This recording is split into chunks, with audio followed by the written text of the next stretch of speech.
نحمده ونصلي على رسوله الكريم اما بعد فاعوذ بالله من الشیطان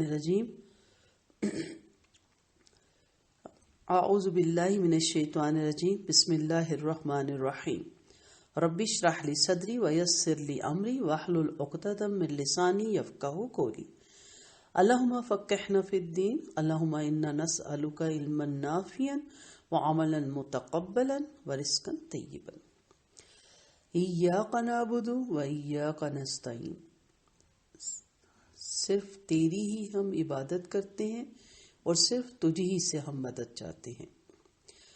بعض سلف کا فرمان ہے کہ سارے قرآن کا راز سورۃ فاتحہ میں ہے اور پوری سورت کا راز اس آیت میں ہے۔ پہلے حصے میں شرک سے بیزاری کا اعلان ہے کہ ہم صرف اور صرف تیری بندگی کرتے ہیں، تیری عبادت کرتے ہیں، تیرے غلام ہیں۔ سارے روٹ اس میں سے نکلتے ہیں، غلامی کا، بندگی کا، عبادت کا۔ اور دوسرے حصے میں اپنی طاقتوں اور قوتوں کے کمال کا انکار کرتے ہیں اور اللہ تعالیٰ کی طرف اپنی تمام کاموں کی سپردگی کرتے ہیں۔ صرف کا تجھی سے نستعین، ہم مدد چاہتے ہیں۔ اس آیت میں اللہ تعالیٰ سے خطاب کیا گیا ہے جو نہایت لطافت اور مناسبت رکھتا ہے اس کے لیے کہ جب بندے نے اللہ تعالیٰ کی صفت و ثنا بیان کی تو قرب الہی میں حاضر ہو گیا، اللہ کے حضور میں پہنچ گیا۔ اب اس مالک کو خطاب کر کے اپنی ذلت اور مسکینی کا اظہار کرنے لگا اور کہنے لگا، الہی ہم تیرے ذلیل غلام ہیں اور اپنے تمام کاموں میں تیرے ہی محتاج ہیں۔ عبادت کا روٹ آئین بادال عبد یعنی غلام۔ اسے سمجھنے کے لیے غلامی دور اور غلام کو سمجھنا نہایت ضروری ہے، اور غلام اور نوکر کے فرق کو جاننا بھی ضروری ہے۔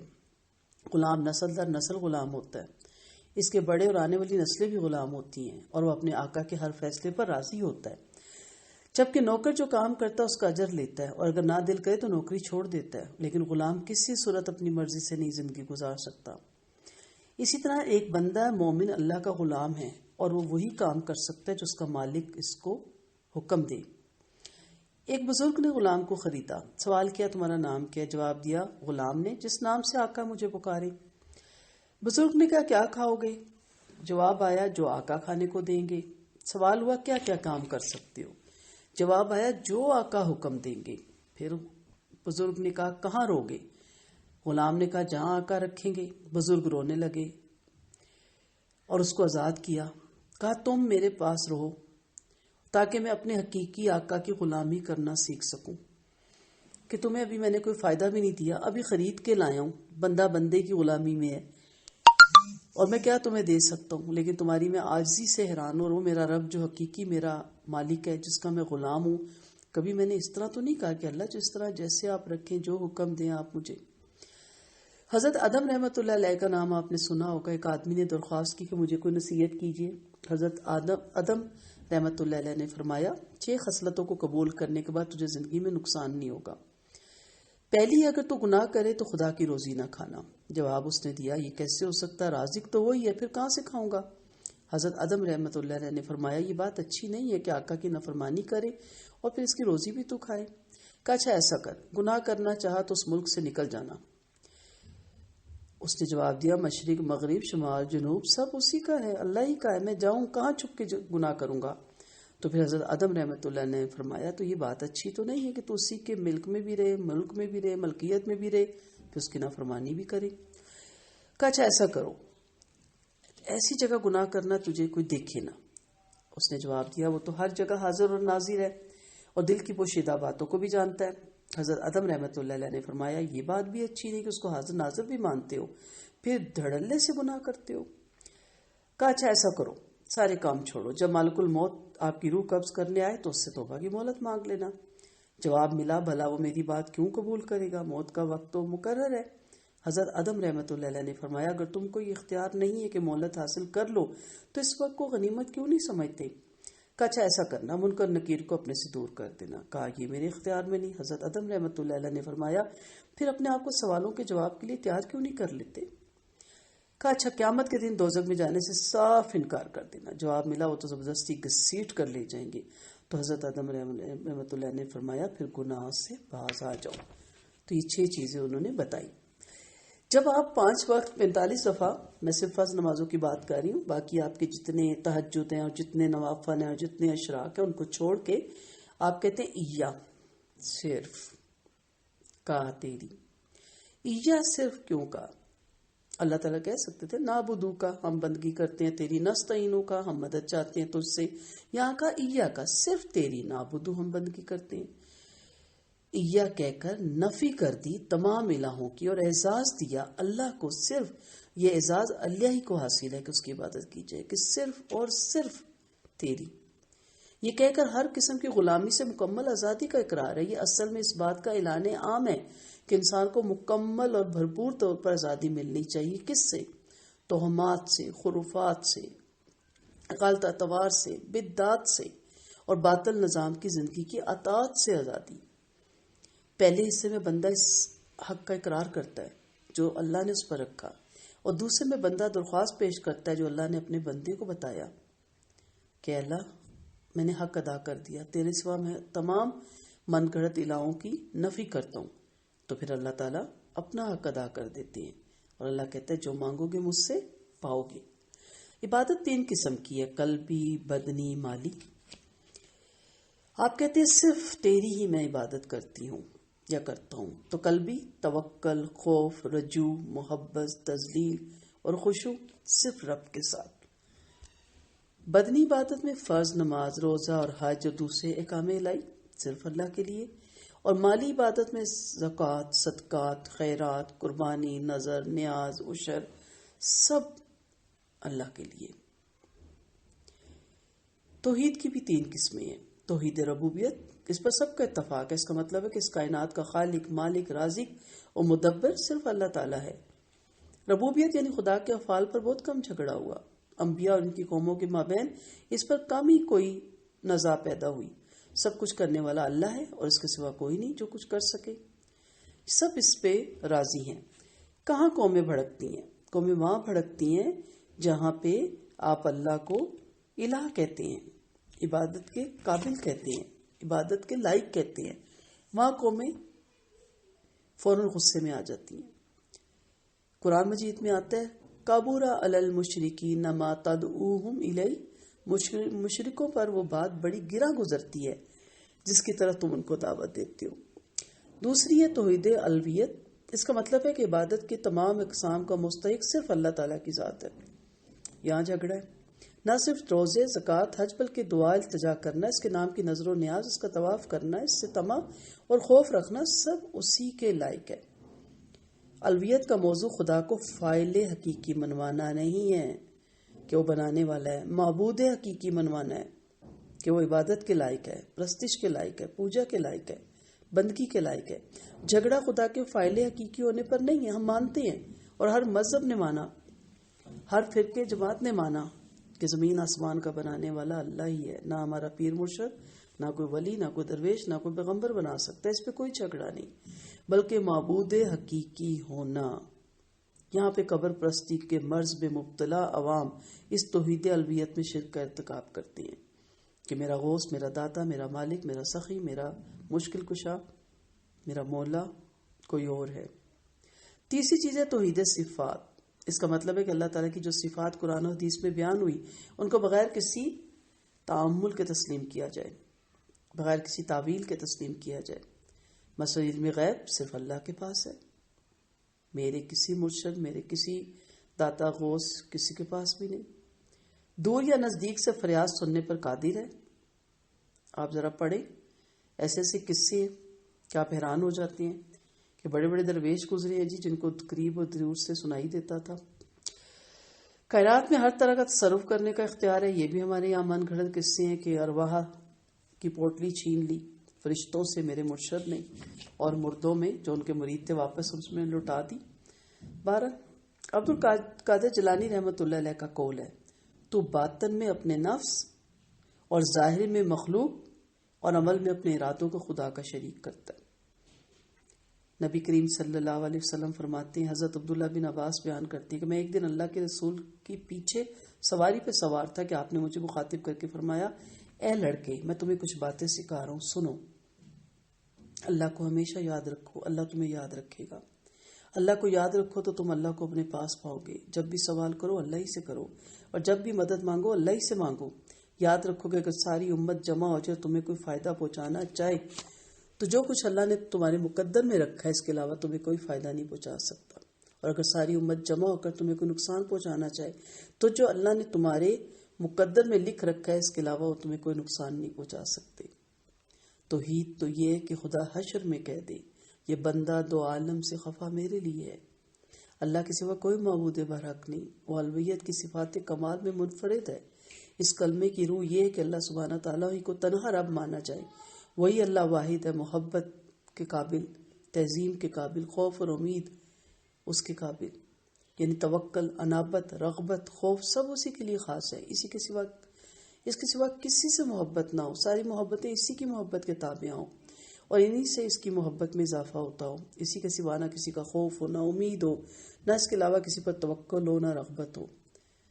قسم اسی کے نام کی کھائی جائے، نظر اسی کے نام کی دی جائے، توبہ اسی سے کی جائے، حکم اسی کا مانا جائے، ثواب کی امید بھی اسی سے رکھی جائے، پناہ اسی کی پکڑ میں اسی کی مانگی جائے، سجدہ اسی کو کیا جائے، ذبیحہ اسی کے لیے اور اسی کے نام کا کیا جائے، اور ان تمام باتوں کا جامعہ یہ کلمہ ہے، ایاک نعبد و ایاک نستعین، کہ عبادت کی تمام تر اقسام صرف اور صرف اسی کے ساتھ خاص ہے، لیکن جو وسوسے کا دوست ہے وہ اللہ کی ذات کو کب دیکھ سکتا ہے؟ نستعین، ہم مدد چاہتے ہیں۔ عقل مند انسان صحیح جگہ سے صحیح چیز طلب کرتا ہے۔ نوکر آقا کو چھوڑ کر دوسرے آقا کے پاس جائے تو بغاوت ہوگی، آقا کی انسلٹ بھی ہوگی کہ میرا نوکر ہے اور نیبرز میں جا کے مانگتا ہے۔ نیبرز والے بھی کہیں گے کیسا آقا ہے جو اس کو دے نہیں سکتا، ہے تو بندے کا بندے سے تعلق ہے، ہمارا رب ہے، اللہ ہے، ہم اس کو چھوڑ کے غیر الہوں کے پاس مانگنے چلے جائیں تو پھر یہ جو 45 دفعہ ہم نماز میں پڑھتے ہیں نا، یہ جھوٹ ہے کہ یا کا صرف اور صرف تجھی سے ہم مدد مانگتے ہیں۔ دنیاوی کام کے لیے دنیاوی اسباب استعمال کرنا شرک نہیں ہے، لیکن مانگنا گناہ میں آتا ہے۔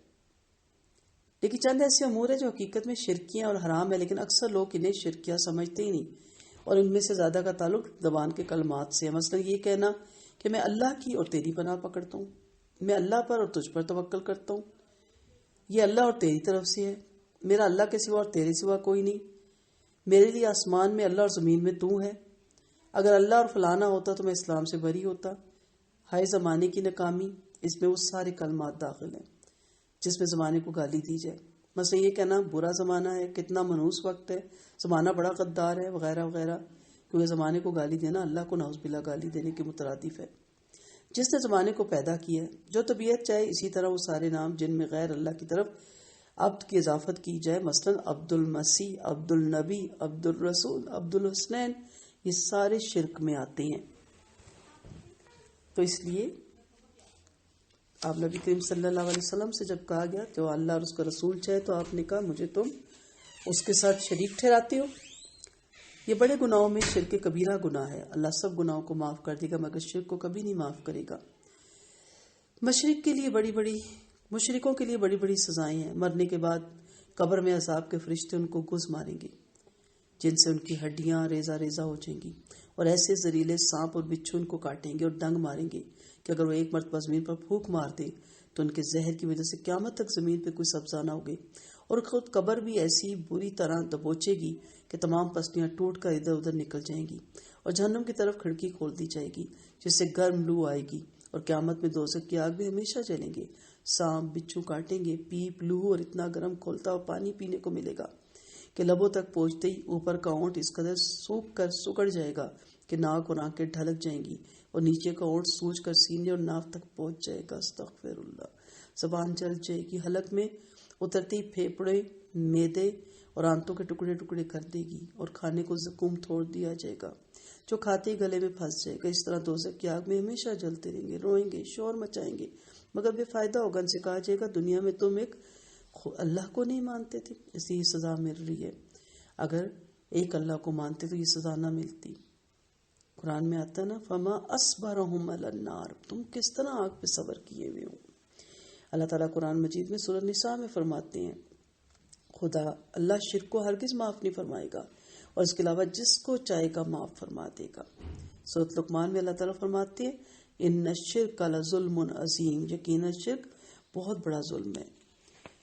آدمی کا اشرف المخلوقات ہونا شرک کی تردید کے لیے سب سے بڑی دلیل ہے۔ نوعیت میں انسان سے بڑھ کر کون سی مخلوق ہے جس کے سامنے یہ جھکے؟ اور اللہ تعالیٰ نے شرک کرنے پر جنت حرام کر دی۔ معلوم ہوا کہ شرک اتنی بری چیز ہے جس سے جنت حرام ہو جاتی ہے اور دوزخ واجب ہو جاتی ہے، اس لیے ہر حال میں شرک سے بچتے رہنا چاہیے۔ آپ صلی اللہ علیہ وسلم نے حضرت معاذ رضی اللہ عنہ کو نصیحت فرمائی، لا تشرک باللہ وان قتلت او حرقت، اللہ کے ساتھ کسی کو شریک نہ کرنا اگرچہ تو قتل کر دیا جائے یا جلا دیا جائے، یعنی کتنی ہی سخت مصیبتیں کیوں نہ ہو اور ظالم کا ظلم بڑھ جائے اور شرک کرنے پہ آپ کو مجبور کرے، آپ پر کتنا ہی جبر کرے، قتل ہو جانا، جل جانا منظور کرنا، لیکن شرک کبھی بھی قبول نہ کرنا۔ وآخر دعوانا ان الحمد للہ رب العالمین، سبحانک اللہم و بحمدک، نشہد ان لا الہ الا انت، نستغفرک و نتوب الیک۔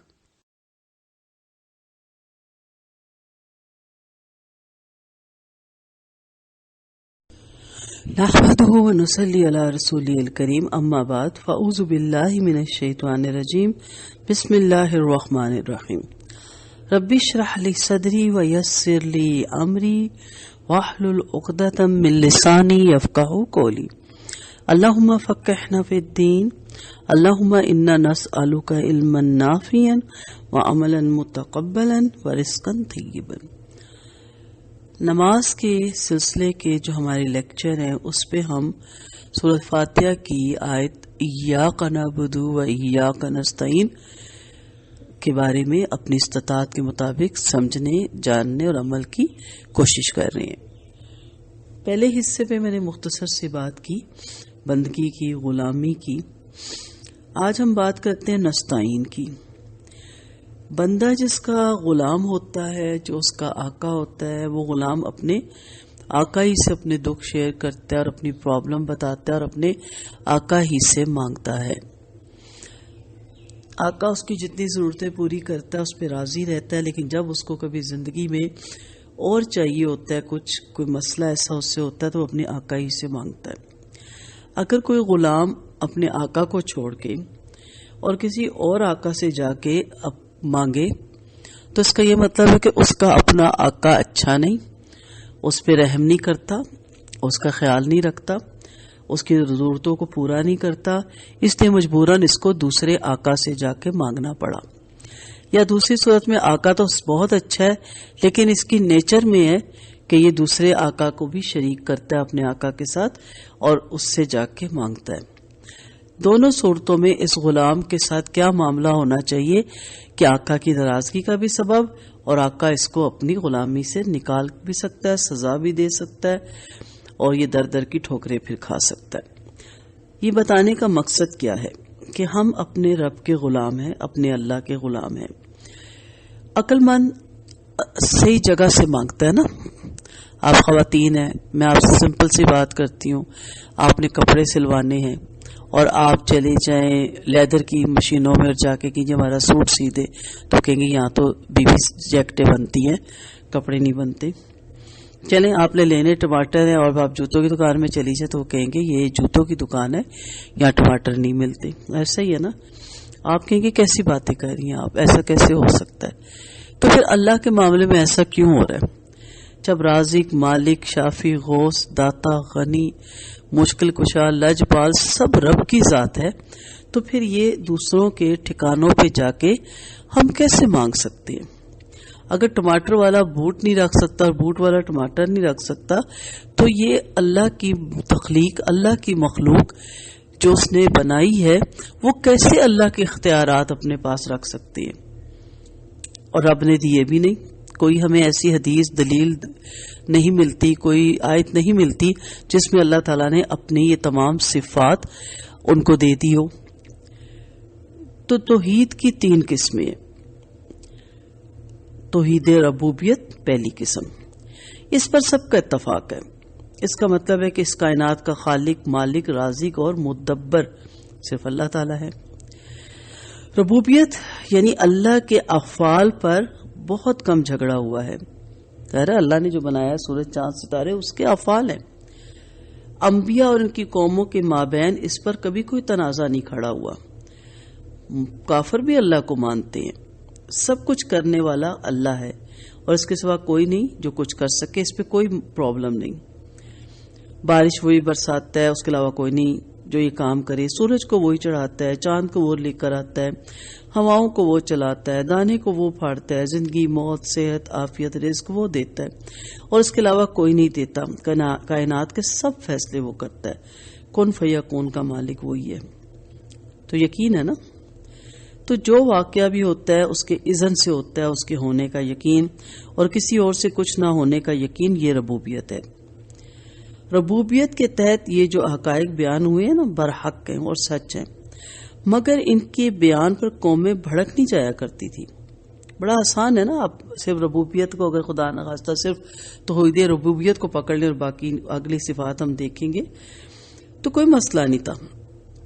تخلیق, تدبر, کائنات, قدرت اور تعریف ربوبیت کے موضوعات میں سے ہیں. تخلیق, تدبیر کائنات, قدرت اور تعریف. مشرکین بھی بالعموم اس کے منکر نہیں ہیں. البتہ جس بات کو سننا وہ کسی صورت گوارا نہیں کرتے تھے وہ یہ تھی کہ اللہ کے سوا پوجا کسی کی نہیں ہوگی. وہ جس بات کو سن کر مشتعل ہو جاتے تھے وہ یہ تھی کہ وہ سب دستور جو ان کے ہاں رائج چلے آئے تھے اور وہ سب قاعدے اور ضابطے جن کو وہ نسل در نسل حرف آخر مانتے چلے آئے تھے کالعدم ٹھہرائے جائیں. اور یہ حاکمانہ حیثیت صرف اس شریعت کو حاصل ہوگی جو نبی کریم صلی اللہ علیہ وسلم پر اللہ کی جانب سے نازل کی گئی کہ انسانی زندگی اور انسانی معاشرہ اس کی اطاعت اور پیروی کے پابند کر کے رکھے جائیں. وہ جس بات کو سننا گوارا نہیں کرتے تھے وہ یہ تھی کہ ان کے اس جہاں میں بڑائی اور تہذیب اللہ کے سوا اور کسی کی نہیں ہوگی اور اللہ کے سوا کسی اور کی نہ سنی جائے گی. یہ پوجا پاٹ, یہ اطاعت اور تکبیر, یہ سجدہ اور یہ رکوع, یہ دعا اور یہ فریاد اور یہ توکل جس کی بابت فرمایا گیا قبر علی المشرکین ما تدعوہم الیہ, مشرکوں پر یہ وہ بات بڑی گرا گزرتی ہے جس کی طرف تم ان کو دعوت دیتے ہو. اگر نبی کریم صلی اللہ علیہ وسلم صرف اللہ اللہ کرتے جیسے آج کل ہمارے دیندار لوگ ہیں, تسبیحات پڑھتے, نوافل کی کثرت کرتے, حج عمرے کرتے, تو ان سے بڑی کوئی ان کے نزدیک شخصیت ہی نہ ہوتی. مسئلہ کہاں کھڑا ہوتا ہے؟ جہاں شرک کی تردید کی جائے, جہاں اٹھ کے کہا جائے کہ یہ جو آپ اللہ کے سوا سجدہ کر رہے ہیں یہ سب شرک ہے.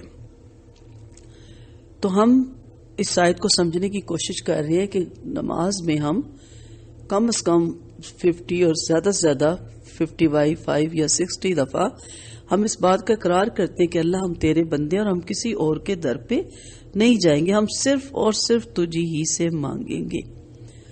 اب آتے ہیں توحید الوہیت.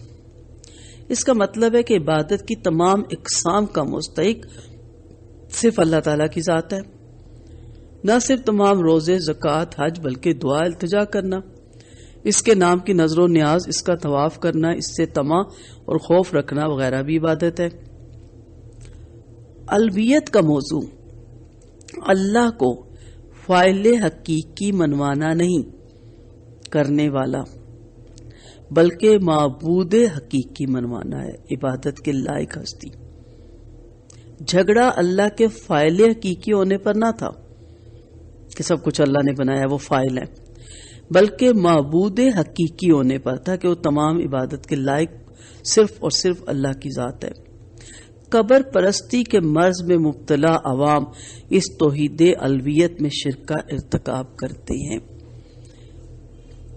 تو وہ لازماً اپنی نمازوں کو چیک کریں جو نماز کے باوجود شرک اکبر, شرک اصغر اور ہر طرح کا شرک چھوڑنے کو تیار نہیں ہے.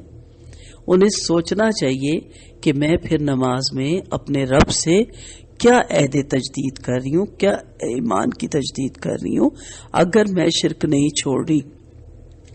اگر میں نماز کے باوجود جتنی توہمات، خرافات، وہمات، بدعات اور جتنی شرک کی اقسام ہے، اگر میں ان کو نہیں ان کی تردید کر رہی تو پھر یہ تجدید ایمان نہیں ہے، یہ نعوذ باللہ جھوٹ ہے جو ہم دن میں 50 یا 60 دفعہ اپنے اللہ سے بولتے ہیں۔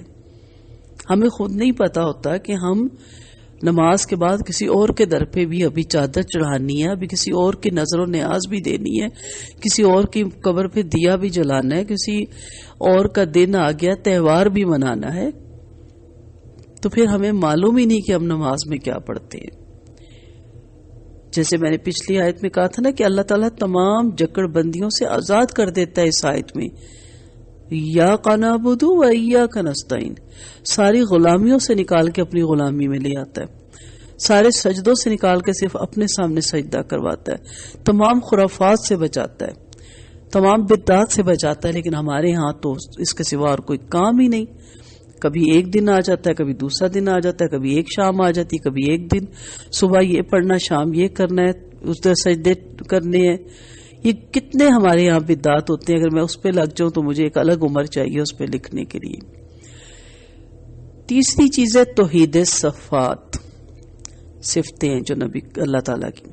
اس کا مطلب ہے کہ اللہ تعالیٰ کی جو صفات قرآن و حدیث میں بیان ہوئی ان کو بغیر کسی تعویل کے تسلیم کیجئے۔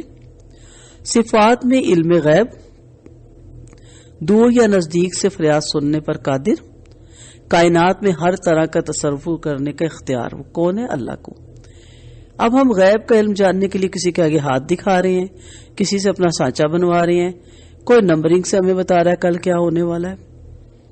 یہاں ہم بہت بڑا شرک کرتے ہیں۔ دور اور نزدیک سے فریاد سننے والا ہم کیا کہتے ہیں؟ فریاد رس۔ کون؟ غوث اعظم۔ غوث یغاث کس سے ہے؟ بہت فریاد کے بعد جو بارش برسی جائے تو وہ فریادیں سنتا ہے۔ کون؟ غوث اعظم۔ غوث اعظم کون ہے؟ عبد القادر جیلانی۔ اس قسم کا عقیدہ رکھنے والے کس طرح توحید صفات میں شرک نہیں کرتے؟ وہ کہتے نہیں ہم نے کبھی شرک نہیں کیا، وہ اس کو شرک سمجھتے ہی نہیں۔ کائنات میں ہر طرح کا تصرف، آپ ذرا پڑھیں جنید بغدادی کے بارے میں انہوں نے کیا لکھا ہوا ہے، اور عبد القادر جیلانی کے بارے میں آپ تذکرۃ الاولیاء پڑھیں، عقل دھنگ رہ جاتی ہے۔ رابعہ بصری کے بارے میں پڑھیں، سارا کنٹرول تو ان کا تھا، پھر نعوذ باللہ اللہ تعالیٰ کی ذات کہاں ہے؟ کل کنٹرول ان کے ہاتھ میں ہے۔ وہ کہیں تو کعبہ گھوم جائے انہیں، وہ کہیں تو نعوذ باللہ کعبہ ان کا طواف کرنے آ جائے۔ آپ ذرا پڑھیں، آپ کی عقل گھوم جائے۔ عام سے عام بندہ بھی اس میں ملوث ہے اور خاص و خاص اہل علم بھی اس میں ملوث ہے۔ عبد القادر جیلانی رحمت اللہ علیہ کا قول ہے، تو باطن میں اپنے نفس کو، ظاہر میں مخلوق کو اور عمل میں اپنے ارادوں کو اللہ کا شریک کرتا ہے۔ باطن میں اپنے نفس کو، کس کی پوجا پاٹ سجدہ ہے؟ اپنے نفس کی، اپنی انا، اپنا غرور، اپنا تکبر۔ اور ظاہر میں مخلوق، میں جو بھی کام کروں دنیا دیکھے، میرا نام ہو، گینز بکس میں نام آئے، واہ واہ ہو، میری نیکیوں کا پرچار ہو، میری نیکیوں کا اشتہار لگے۔ اس وقت تک ہم چیک نہیں چھوڑتے جب تک تصویر نہ صحیح کھنچ جائے۔ نہیں صحیح کھنچے تو دوبارہ چیک پکڑاتے ہوئے کھنچواتے ہیں۔ ایک گھی کا ڈبہ یا آٹے کا توڑا دینے کے لیے بھی ہمیں تصویریں چاہیے۔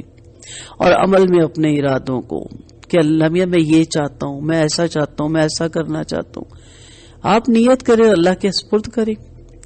حضرت عبداللہ بن عباس رضی اللہ عنہ بیان کرتے ہیں کہ میں ایک دن اللہ کے رسول صلی اللہ علیہ وسلم کے پیچھے سواری پہ سوار تھا کہ آپ صلی اللہ علیہ وسلم نے مجھے مخاطب کر کے فرمایا، اے لڑکے میں تمہیں کچھ باتیں سکھا رہا ہوں۔ بڑی خوبصورت حدیث ہے، سنو۔ اللہ کو ہمیشہ یاد رکھو، اللہ تمہیں یاد رکھے گا۔ اللہ کو یاد رکھو تو تم اللہ کو اپنے پاس پاؤ گے۔ جب بھی سوال کرو اللہ ہی سے کرو، اور جب بھی مدد مانگو اللہ ہی سے مانگو۔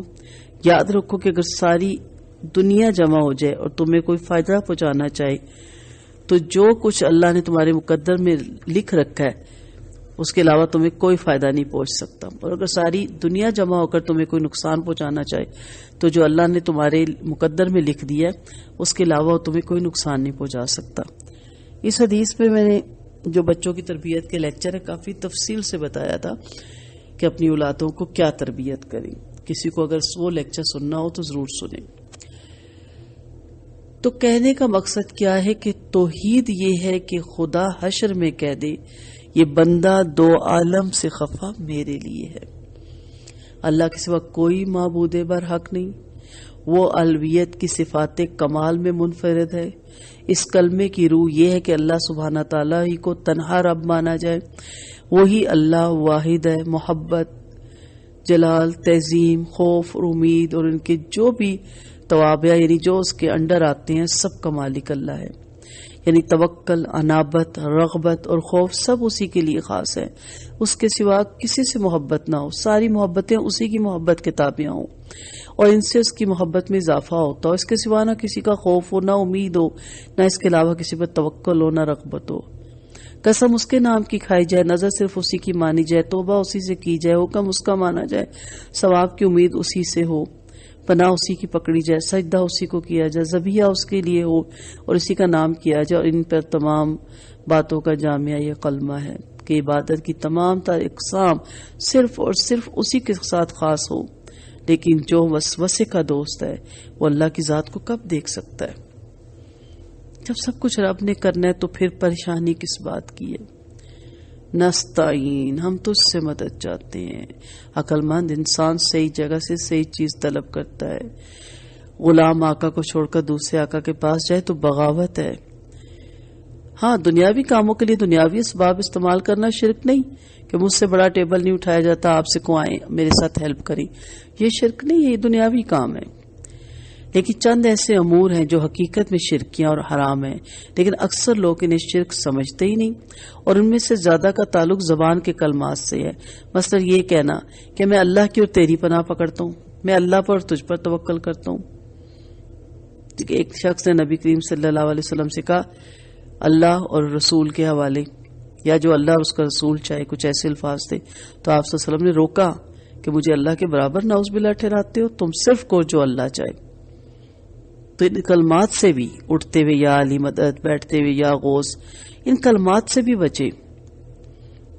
اور یہ ایسا کہنا کہ مرغی شکر ہے گھر میں کتا تھا، وہ نہ ہوتا تو چور آج آ ہی گئے تھے. کتا نہیں بچاتا، اللہ کی ذات صرف بچاتی ہے. بلیاں کتوں پہ ہمارا بھروسہ ہے، نعوذ باللہ اللہ پہ ہمارا بھروسہ نہیں. ہر چیز پہ کہ اللہ یہ تیری طرف سے ہے، یہ نہ کہ اللہ اور تیری طرف سے. یہ بھی نہ کہ میرے اللہ کے سوا اور تو ہمارے سوا کوئی نہیں. ہم کہتے ہیں نا اوپر اللہ کے بعد تم ہی ہمارا سہارا ہو. نہیں، صرف اللہ ہمارا سہارا ہے. اور آسمان میں میری اللہ اور زمین میں تو ہے. اس سے بچیں. اگر اللہ اور فلانا ہوتا تو میں اسلام سے بری تھا، اس سے بچیں. یا ہائے زمانے کی ناکامی، اس میں وہ سارے کلمات داخل ہیں جس میں زمانے کو گالی دی جاتی ہے. جیسے کتنا برا زمانہ ہے، کتنا منحوس وقت ہے، نیکی کا زمانہ ہی نہیں، زمانہ بڑا غدار ہے. یہ سب شرکیہ کلمات ہے. زمانہ کس نے بنایا؟ اللہ نے بنایا. اللہ نے حدیث قدسی ہے کہ زمانے کو برا مت کو. زمانے کو گالی دینا نعوذ باللہ اللہ کو گالی دینا ہے. جس نے زمانے کو پیدا کیا، جو طبیعت چاہی، اسی طرح وہ سارے نام جو غیر اللہ کی طرف عبد کی اضافت کی گئی، مثلا عبد المسیح، عبد النبی، عبد الرسول، عبد الحسین، یہ سارے نام بھی شرکی ہیں. اس سے بھی بچے. نبی کا بندہ نہیں، اللہ کا بندہ. بڑے گناہوں میں شرک کبیرہ گناہ ہے. اللہ سب گناہوں کو معاف کر دے گا مگر شرک کو کبھی معاف نہیں کرے گا. شرک کے لیے بڑی بڑی سزائیں ہیں. مرنے کے بعد قبر میں عذاب کے فرشتے ان کو گز ماریں گے جن سے ان کی ہڈیاں ریزہ ریزہ ہو جائیں گی، اور ایسے زہریلے سانپ بچھو ان کو کاٹے اور ڈنگ ماریں گے کہ وہ اگر ایک مرتبہ زمین پہ پھونک مارتے تو ان کے زہر کی وجہ سے قیامت تک زمین پر کوئی سبزہ نہ ہوگا. اور خود قبر بھی ایسی بری طرح دبوچے گی کہ تمام پسلیاں ٹوٹ کر ادھر سے ادھر نکل جائیں گی، اور جہنم کی طرف کھڑکی کھول دی جائے گی جس سے گرم لو آئے گی، اور قیامت میں دوزخ کی آگ میں ہمیشہ جلیں گے. سانپ بچھو کاٹیں گے، پیپ لہو اور اتنا گرم کھولتا ہوا پانی پینے کو ملے گا کہ لبوں تک پہنچتے ہی اوپر کا اونٹ اس قدر سوکھ کر سکڑ جائے گا کہ ناک اور آنکھیں ڈھلک جائیں گی، اور نیچے کا اونٹ سوج کر سینے اور ناف تک پہنچ جائے گا. زبان جل جائے گی، حلق میں اترتی پھیپڑے، معدے اور آنتوں کے ٹکڑے ٹکڑے نکال دے گی، اور کھانے کو زکوم تھوڑ دیا جائے گا جو کھاتے گلے میں پھنس جائے گا. اسی طرح دوزخ کی آگ میں ہمیشہ جلتے رہیں گے. روئیں گے، شور مچائیں گے، مگر بے فائدہ ہوگا. ان سے کہا جائے گا کہ دنیا میں تم ایک خدا کو نہیں مانتے تھے، اس لیے یہ سزا تمہیں مل رہی ہے. اگر ایک اللہ کو مانتے تو یہ سزا نہ ملتی. اللہ تعالیٰ نے قرآن مجید میں فرمایا سورۃ نساء میں، ان اللہ لا یغفر ان یشرک بہ ویغفر ما دون ذلک لمن یشاء. اللہ شرک کو ہرگز معاف نہیں فرمائے گا اور اس کے علاوہ جس کو چاہے گا معاف فرمائے گا. سورۃ لقمان میں بھی اللہ تعالیٰ کا فرمان ہے، ان الشرک لظلم عظیم. یقیناً شرک بہت بڑا ظلم ہے. آدمی کا اشرف المخلوقات ہونا شرک کی تردید کے لیے سب سے بڑی دلیل ہے. نوعیت میں انسان سے بڑھ کر کون سی مخلوق ہے جس کے سامنے یہ جھکے؟ اور اللہ تعالیٰ نے شرک کرنے والوں پہ جنت حرام کی. معلوم ہوا کہ شرک ایسی بری چیز ہے جس سے جنت حرام ہو جاتی ہے اور دوزخ واجب ہو جاتی ہے. اس لیے ہر حال میں شرک سے بچتے رہنا چاہیے. آپ صلی اللہ علیہ وسلم نے حضرت معاذ رضی اللہ عنہ کو نصیحت فرمائی تھی، لا تشرک باللہ وان قتلت او حرقت. اللہ کے ساتھ کسی کو شریک نہ کرنا، اگرچہ تجھے قتل کر دیا جائے یا جلا دیا جائے. یہ اتنی تامید میں کس لیے آپ مانگ رہی ہوں؟ اس لیے کہ ہمیں پتا ہو کہ ہم جو نماز میں ایاک نعبد و ایاک نستعین، جیسے شروع میں نے کہا کہ پورے قرآن کا خلاصہ اور نچوڑ سورۃ فاتحہ میں ہے، علماء کے قول بتائے، اور حضرت فاتحہ کا سارا نچوڑ ایاک نعبد و ایاک نستعین میں ہے. اور جو اس کو سمجھ جاتا ہے تو اس نے پورا قرآن سمجھ لیا، پورا اسلام سمجھ لیا اور اس کا دین بھی مکمل ہو گیا کہ اللہ ہم صرف تیرے بندے ہیں اور صرف تجھی ہی سے مدد چاہتے ہیں. تیری مدد کے سوا ہمیں کسی اور کی مدد کی ضرورت نہیں اور تیرے سوا ہمارا کوئی بھی سہارا نہیں.